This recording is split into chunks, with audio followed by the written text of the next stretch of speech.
این تصاویر در خانه امام تهیه شدند. Ovi snimci napravljeni su u imamovoj kući, na iftaru u mjesecu Ramazanu, kada je u svome domu ugostio zvaničnike zemlje na čelu s predsjednikom Republike, predsjednikom Skupštine i Vrhovnog suda.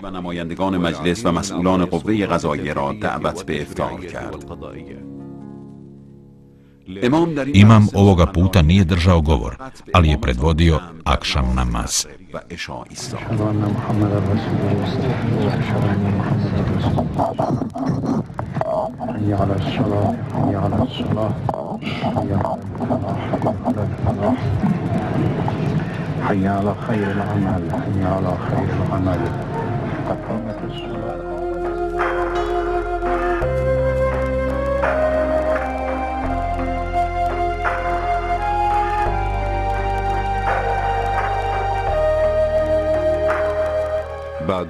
ایشان بعد از نماز به حیات منزل Imam je nakon namaza otišao u dvorište i tamo stajao neko vrijeme, iako su svi gosti već bili tu. Očekivao je nekoga komu je bio posebno drag. Na kraju je došao predsjednik Republike Ajatollah Hamenei i imam ga je pozvao da sjedne do njega. Ovaj potez govorio je mnogo toga.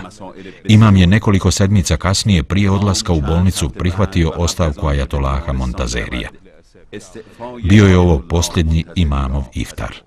و این آخرین اخطار امام بود. بعد از ماه رمضان Nakon mjeseca Ramazana, njegovo zdravstveno stanje se pogoršalo. U subotu 23. maja 1989. bio je njegov posljednji radni dan u uredu u Džamaranu. در دفتر کارش در جماران بود.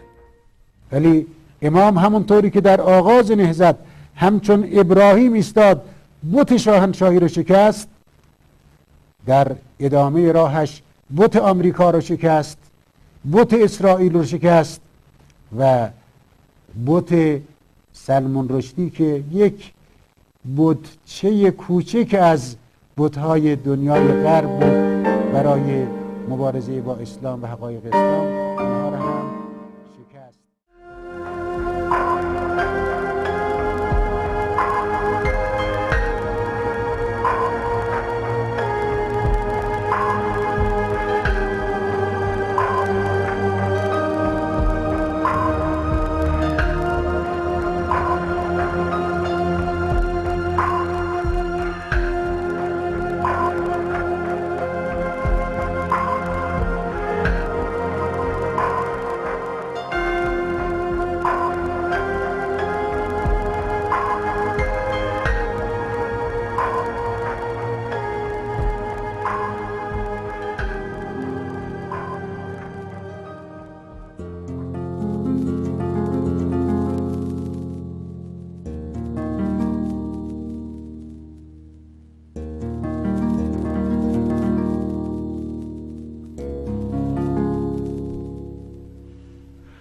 بیماری امام سرطان معده بود. این بیماری هنگامی که امام در نجف بود او را می آزرد، ولی به دلایلی نامعلوم Imam je bolovao od raka na želucu. Ova ga je bolest mučila još dok je bio u Nedžefu, ali iz nepoznatih razloga po odlasku iz Nedžefa i početku revolucije bolest se potpuno umirila. Sada, 10 godina kasnije, bolest se ponovo aktivirala. Prema mišljenju imamovog liječničkog tima, kada je 1979. godine napustio Nedžef, maligne ćelije su se prestale razvijati, a sada, 1989. godine, ponovo su aktivirane iz njima nepoznatih razloga. 24. maja 1989. godine imam je smješten u bolnicu gdje je živio još 11 dana. امام را در 24 می 1989 به بیمارستان منتقل کردند و در آنجا فقط 11 روز به سر برد.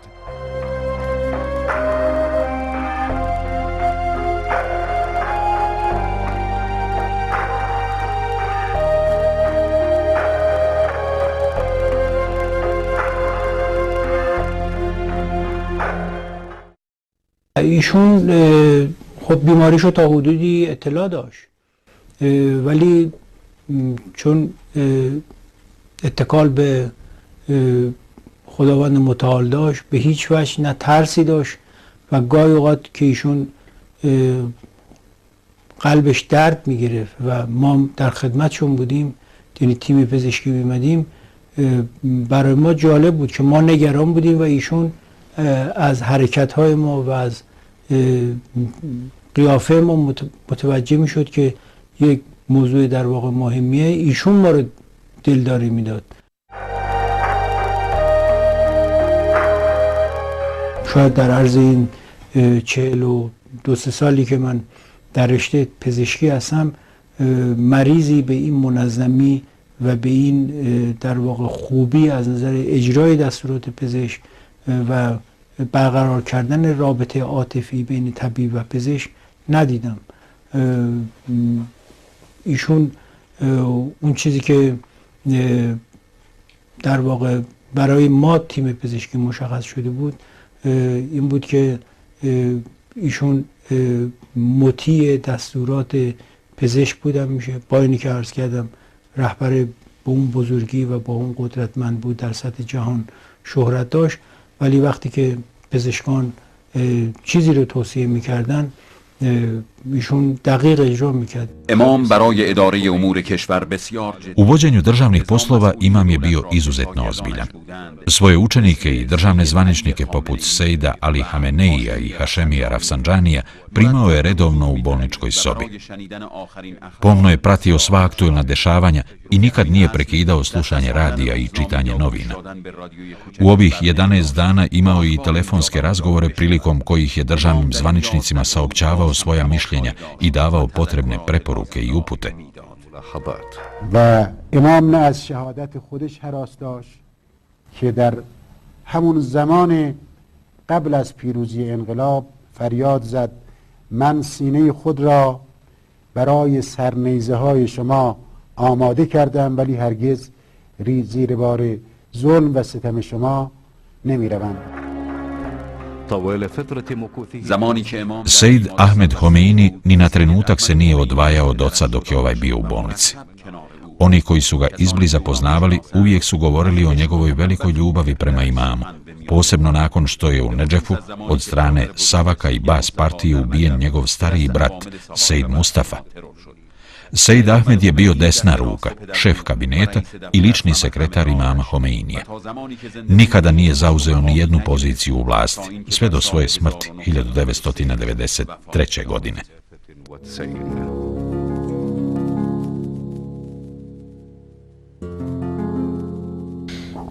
یه طبع خیلی شوخی داشتن. ایشون بسیار مهربون بودن، طبع بسیار شوخی داشتن. شاید هیچ کس این چیزهای ایشون رو ندیده و نمیدونه، چون فقط با بچه هاشون بودن. ایشون همچنان شوخی میکردن با ما، با بچه ها، به خصوص با بچه ها بسیار مهربون بودن. اصلا نشونه این که این بعدم که آقای هاشمی رفتن بهشون گفتن که به مردم بگید که دعا کنن خدا منو بپذیره. Ruhullah nije napuštao namaz niti jedan dan. Iako je bio u dubokoj starosti i njegovo tijelo više nije moglo izdržati niti najmanji napor, insistirao je da namaz obavlja stojeći. Iako su mu njegovi stalno govorili da klanja sjedeći, on to nije dopuštao, te su morali uvijek paziti na njega da ne bi izgubio ravnotežu i pao dok klanja. Kao da ovaj 87-godišnji starac, koji već bijaše izgubio svu tjelesnu snagu, ni u ovome stanju nije mogao, a da ne bude skrušen i ponizan pred svojim gospodarem.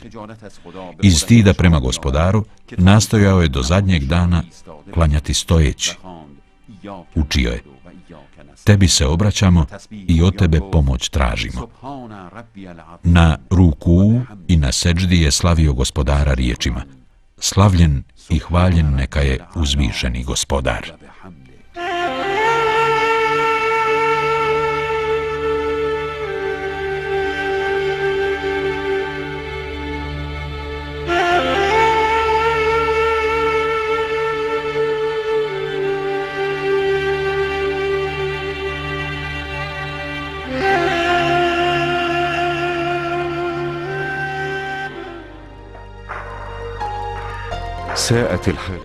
Imamovo stanje se svakog dana pogoršavalo, tako da posljednjih dana više nije mogao ustati iz kreveta.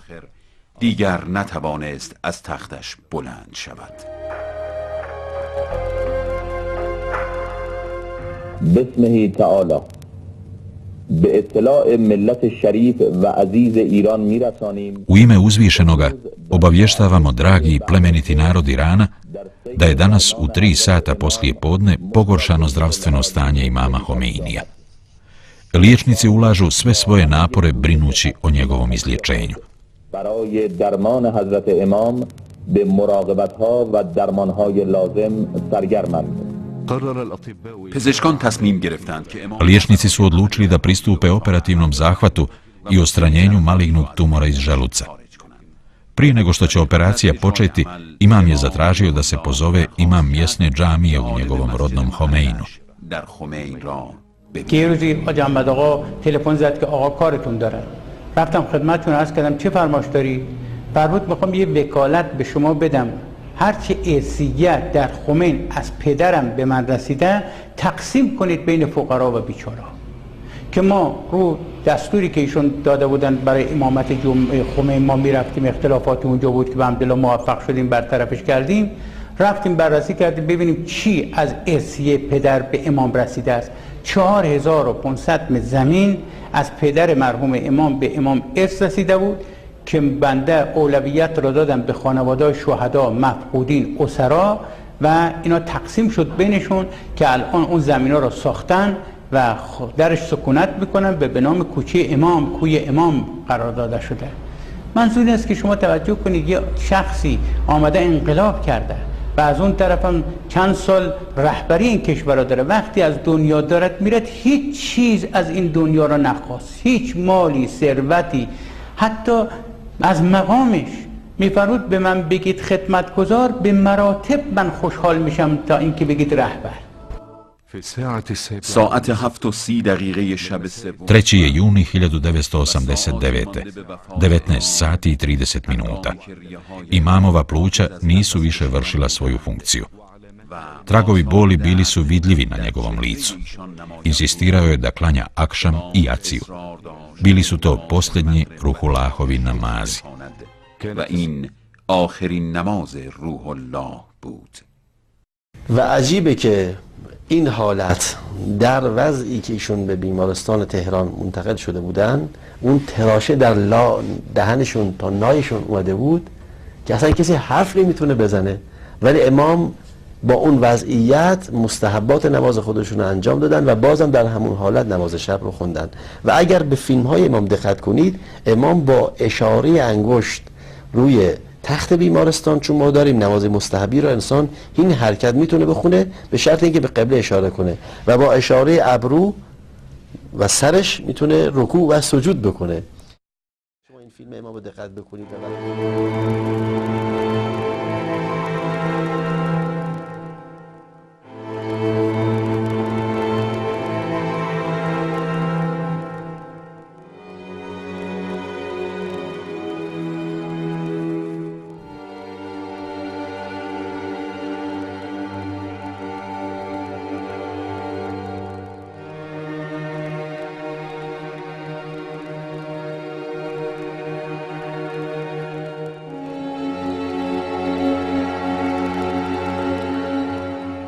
اتفاقا آخرین تقریبا میتونم بگم کسی که ایشون به هوش بود من بودم بالا سرشون، چون بعد دیگه اصلا به هوش نیامدند.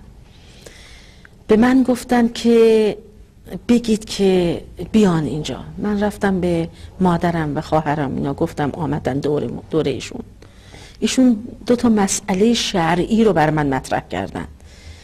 این از عجایب بود که من هی گوشم رو تیز میکردم که این کلمه آخرشون رو بشنوم، چون من مسئله پرسیده بودم راجع به نماز و این فجری که میدونید شبهای بعد. ایشون اون مسئله رو به من جواب دادن. کلمه آخرشون برای من نامفهوم بود، هی سرم رو میبردم جلو. بعد گفتن که چراغ رو خاموش کنید. 2 مرتبه فکر کردن شاید ما ناراحت بشیم، گفتن هر کی میخواد بمانه و هر کی میخواد بره، چراغ رو خاموش کنید. که یکی خواهرم و مادرم و اینا از در رفتن بیرون. من باز برگشتم صورتشون رو بوسیدم و دیدم این دستهاشون رو اینطوری تکون میدن. خود من معتقدم، حالا خدا میدونه، ایشون دارن نماز میخونن. اعتقادم بر این شد که ایشون با این حرکت دست دارن نماز میخونن. چراغو خاموش کردم، از در رفتم بیرون که دیگه ایشون چشمشونو که هم گذاشتن دیگه باز نکردند.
ایشون فوت نشدن، رحلت نکردن و ایشون در نهایت مبتلا به یک بیماری در واقع معده شدن که یک نوع سرطان به نام لنفوم بود و به علت اون در واقع ایشون رحلت کردن.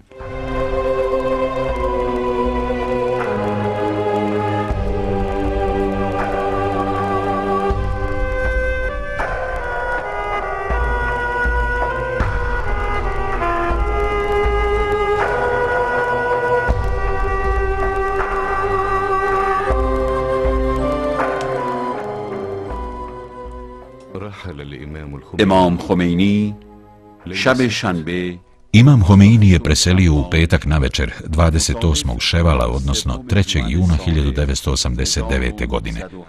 Na ovome svijetu proveo je 87 godina, 9 mjeseci i 10 dana. از حیاتش سپری شده بود وفات کرد.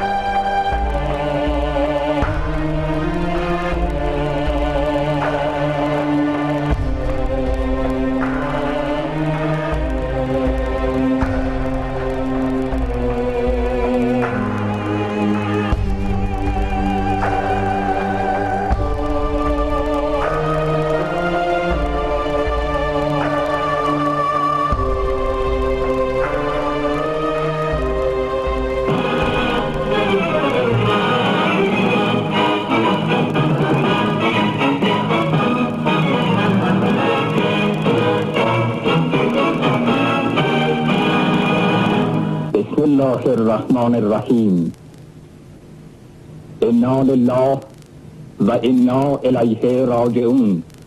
روح بلند پیشوای مسلمانان و رهبر آزادگان جهان حضرت امام خمینی به ملکوت اعلی پیوست.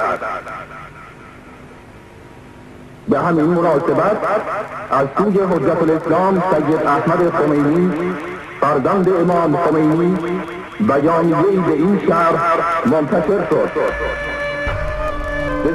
Farzande Imam Khomeini Imamov sin Sejid Ahmed Homeini je iste večeri državnoj radioteleviziji poslao saopćenje za javnost u kojem se kaže: Imamov ured je od ovog trenutka zatvoren, te više ne primamo nikakve vrste uplata na ime šerijatskih davanja poput humsa, vitara ili zekata.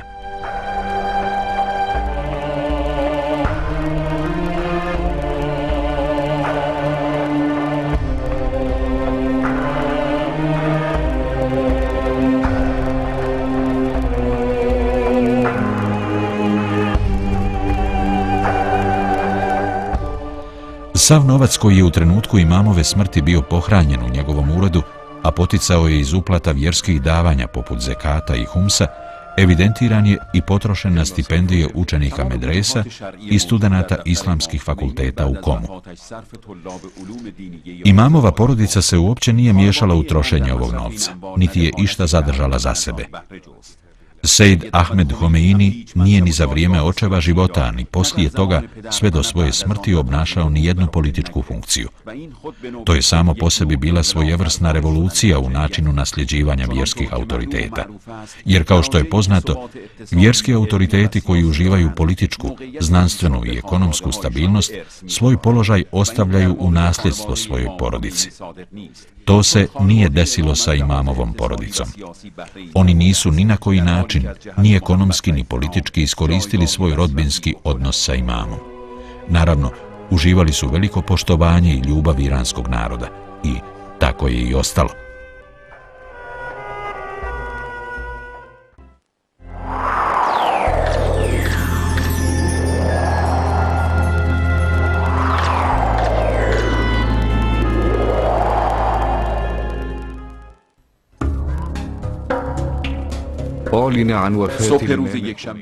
U ponedjeljak ujutro je zvanično saopćena vijest o imamovoj smrti. Zapadni i arapski mediji su sa neviđenim interesom analizirali i komentirali novonastalu situaciju, posebno pitanje političkog nasljednika imama Homeinija. Govorili su o tajnom previranju oko ovog položaja između zlatnog trokuta Hamenei, Ahmed Homeini i Hašemi Rafsanjani. Najviše šansi davano je Ahmedu Homeiniju. Predskazivao se njegov izbor na položaj vrhovnog iranskog vođe. Nekoliko sati nakon imamove smrti počela je hitna sjednica vijeća eksperata sa jednom tačkom dnevnog reda. Izbor novog vrhovnog vođe Islamske republike Iran. خبرگان بعد از امام تشکیل جلسه دادن. بحث شد که آیا رهبری به صورت شورایی باشد یا به صورت فردی. شورایی رأی نیاورد. از دور خارج شد. امام هم فرموده بودن به صورت فردی نه شورایی. بعدم رو شخص بحث شد و نهایتا خبرگان رهبری با اکثریت قاطع، شخصیت قاطع با صلابت، مدیر، مدبر، با شجاعت، فقیه و عدالتخواه و آزادیخواه، یعنی حضرت آیت الله خامنه‌ای مد ظله العالی رو به رهبری نظام اسلامی بعد از حضرت امام رضوان الله تعالی علیه انتخاب کردن.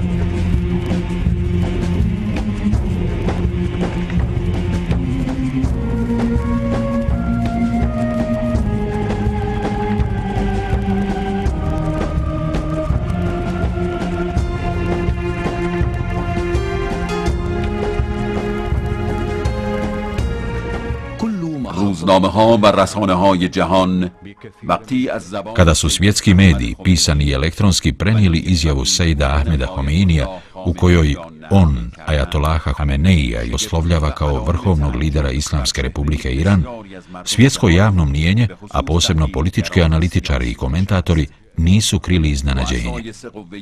Predsjednici vlade, parlamenta i vrhovnog suda, kao i zapovjednik iranskih oružanih snaga, dali su prisegu i objavili lojalnost Ajatolahu Hameneiju. Svi su sada očekivali da novi lider pročita oporuku imama Homeinija.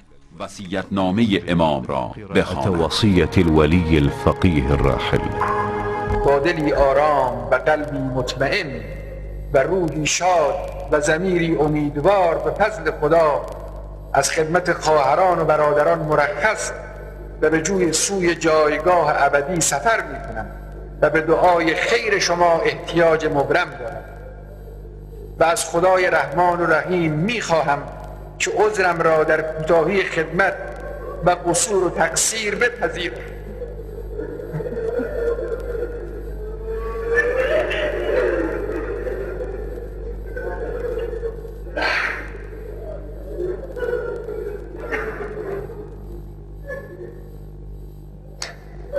و از ملت امیدوارم که عذرم را در کوتاهی‌ها و قصورها و تقصیرها بپذیرید.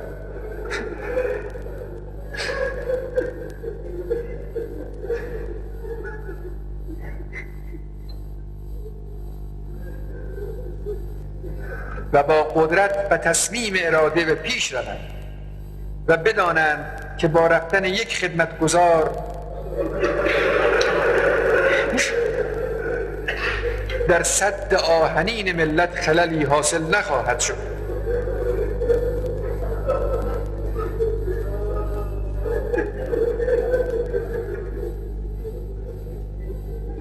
که خدمتگزاران بالا و بالاتر در خدمتند و الله نگهدار این ملت و مظلومان جهان است.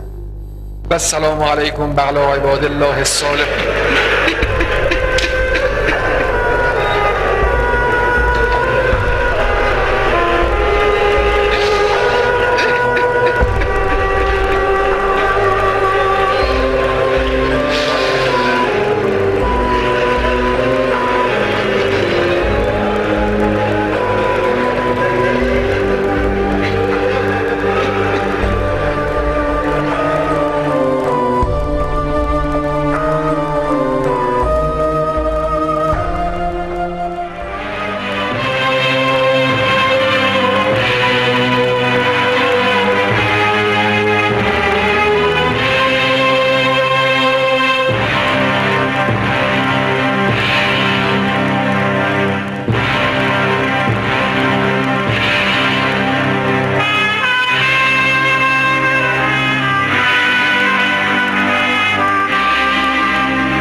في صباح يوم الثلاثاء صبح روز سه‌شنبه پیکر امام Khomeini U utorak ujutro tijelo imama Homeinija prebačeno je na teheransku musalu.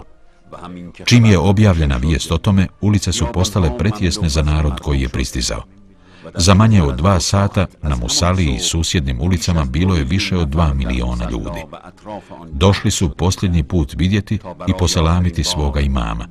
Imama kakvog ni u Iranu, ni u cijelom regionu nije bilo, bar u posljednjih 100 godina.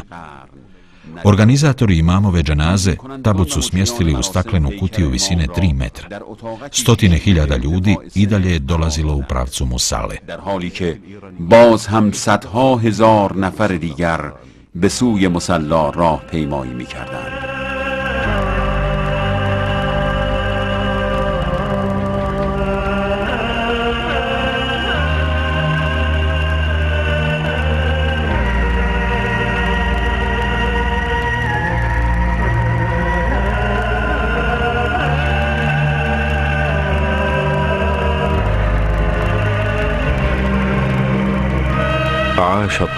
تهران آن روز و شب را Teheran je taj dan i noć proveo u potpunom ludilu, kao da narod nije želio prihvatiti činjenicu da je imam Ruhullah preselio na drugi svijet. Vijest o njegovoj smrti bila je poput munje koja je pogodila milioni ljudi. Plač, naricanje, vriska, žalost i tuga. Tako je narod koji je istinski volio svoga vođu reagirao na ovu vijest. مردم عاشق بود برای فقدان رهبر عظیم الشأنشان.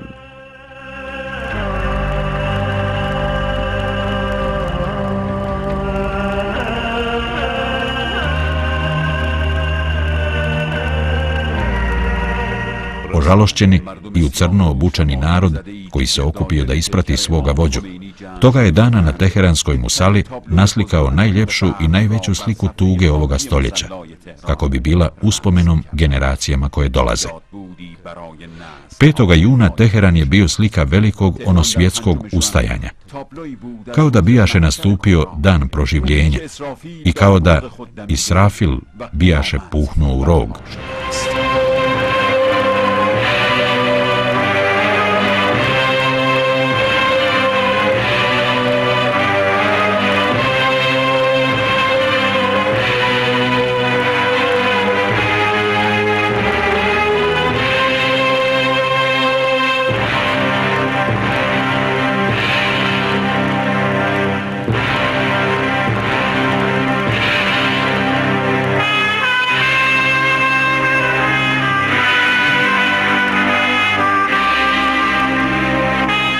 بدأ التحضير همه برای خواندن نماز بر پیکر امام خمینی آماده می شدند. Svi su se pripremali klanjati dženazu imamu Homeiniju. Safovi su se mjerili kilometrima. Brojne skupine naroda iz arapskih i drugih zemalja, političke i vjerske delegacije priključile su se ovoj uzburkajnoj rijeci ljudi. آنان آمدند و با این سیل خروشان همراه شدند.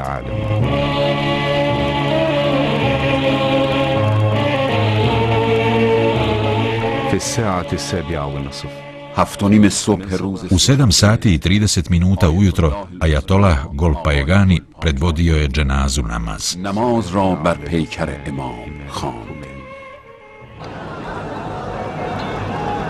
الله أكبر.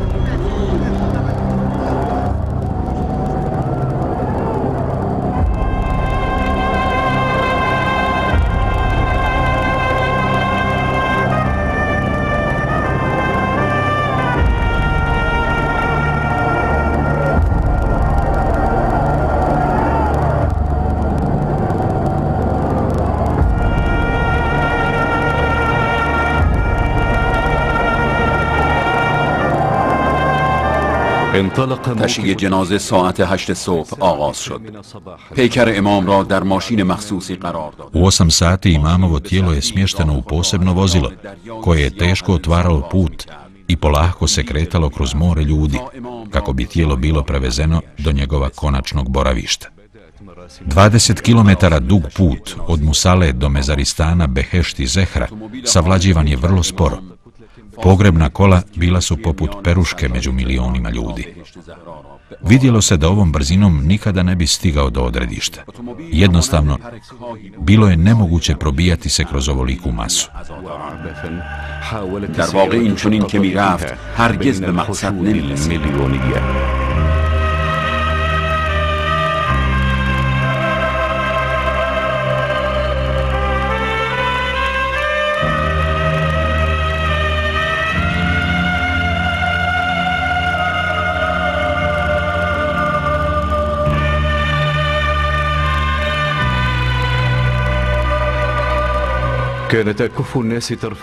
مردم ناخواسته Ljudi su nesvjesno dizali auto s tla.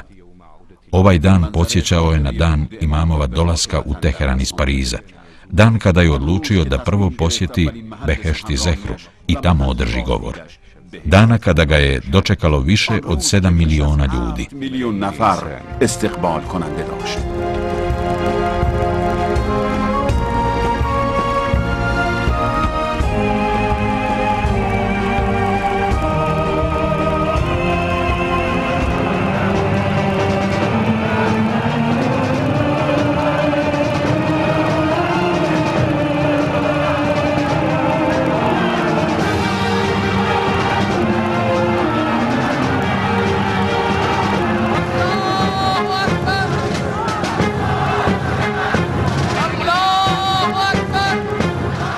Sada, nakon 10 godina nemira, nekoliko godina nakon rata sa Irakom, ekonomske izolacije, nakon svekolike anti-iranske propagande u svijetu, njegova ličnost i karizma ne samo da nisu ni za trun okaljani, već naprotiv, bio je najpopularniji narodni vođa. 11 miliona ljudi ispratilo je njegovo tijelo do Behešti Zehre. Bilo je to jedno od najvećih okupljanja na jednom mjestu koje je čovječanstvo upamtilo. Ova dženaza koju Homeini uistinu i bijaše zaslužio, jedna je od najvećih sahrana u povijesti ljudskog roda.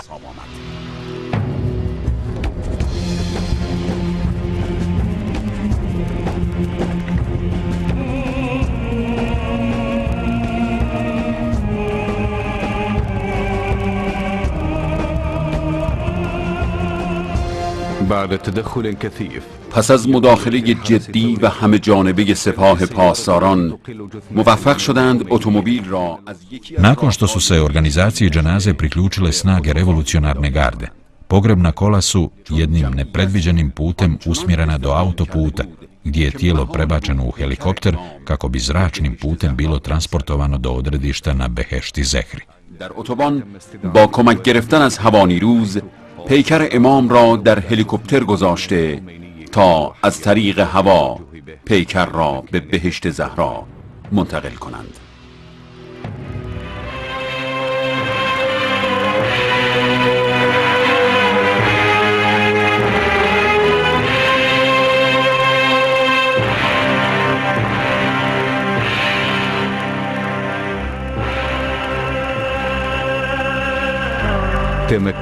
هلیکوپتر در محل تدفین فرود آمد ولی جمعیت انبوهی Helikopter se spustio na mjesto ukopa, ali velika masa ljudi koji su očekivali spuštanje tijela probili su kordon oružanih snaga i policije nasrnuvši na tabut.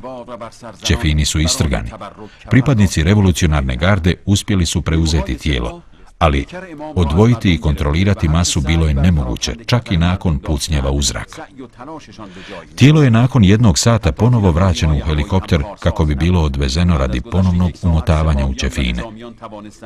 پیکر را به هلیکوپتر برگردانند و هلیکوپتر پرواز کرد و دور شد تا دوباره پیکر را کفن کنند.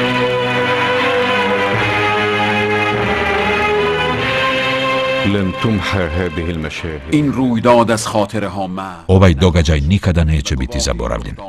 Bio je to veliki historijski događaj. Biljeg kojeg je imam ostavio svojim sljedbenicima i simpatizerima.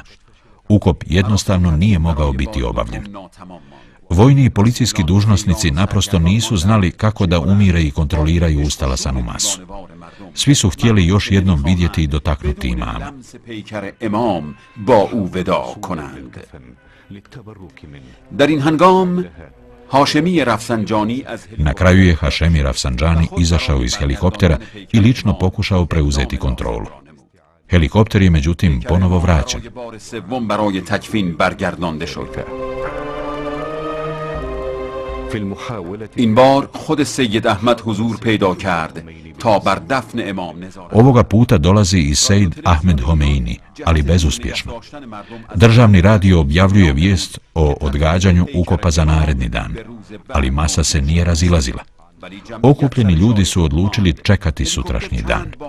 Tek 6. put helikopter je uspješno spušten, a tijelo je bilo smješteno u željezni sanduk kako ne bi došlo do skrnavljenja tijela imama Homeinija.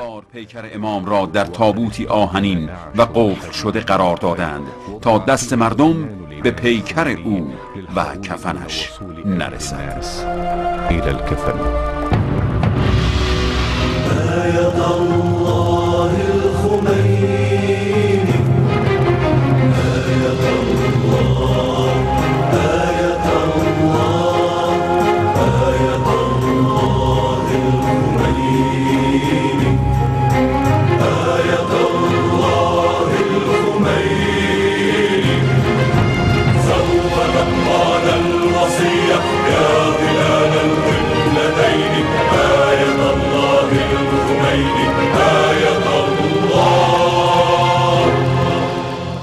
أكثر من 100 عام. بیش از 100 سال از تولد امام خمینی گذشت. نام امام به عنوان رهبر انقلاب Prošlo je više od 100 godina od Homeinijeva rođenja. Postao je poznat u cijelome svijetu kao vođa islamske revolucije, jedine uspješne islamske revolucije u 20. stoljeću. Bio je ličnost sa uistinu osobenim karakteristikama, sa više dimenzija. Najpoznatiji je ipak kao lider revolucije i islamski vladar. U medresama i učilištima islamskog svijeta poznat je kao vrhunski poznavatelj i moderni reformator islamskog prava. 1200 godina islamska ulema nije pokazivala sklonost uspostavi islamske vlasti.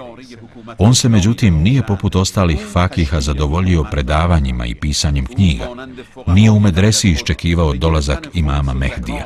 بر رساله نوشتن و انتظار فرج اکتفا نکرد.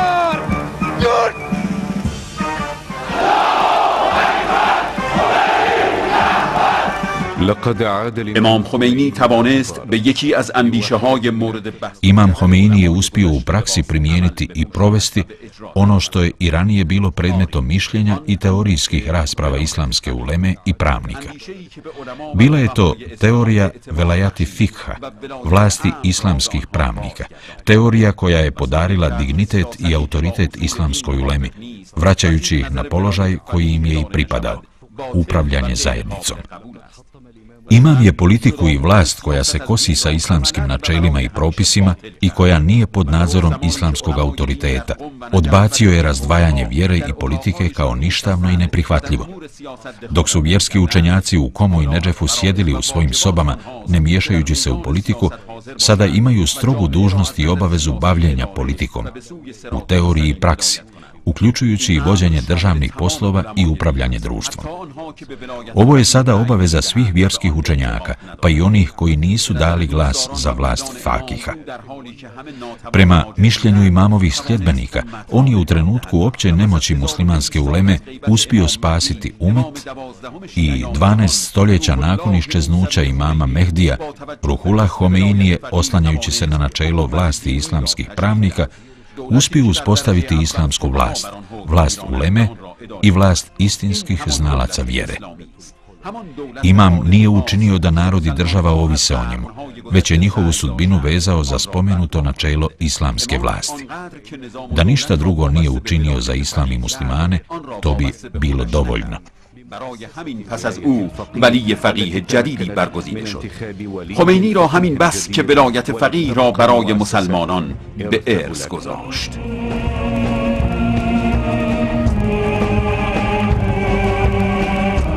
في ثالث 3. juna svake godine obilježava se godišnjica smrti imama Homeinija. Prolaze godine, ali ostaje njegova karizma i njegovo djelo. Bio je i ostao najsjajnija zvijezda svoga stoljeća. Mnogo je više onoga što historija još nije kazala o Ruhullahu, nego onoga što jeste. Ali ne mari. Historija je samo jedno viđenje i mišljenje o ljudima i njihovu djelu. Uzvišeni Bog je svjedok i posmatrač. امیدوارم که انشاءالله با عنایات خاصه ولی عصر ارواحنا له الفدا این کشتی متلاطم انسانیت به ساحل نجات برسد و مستضعفان جهان بر مستکبران ظالم پیروز شوند و امید است که حکومت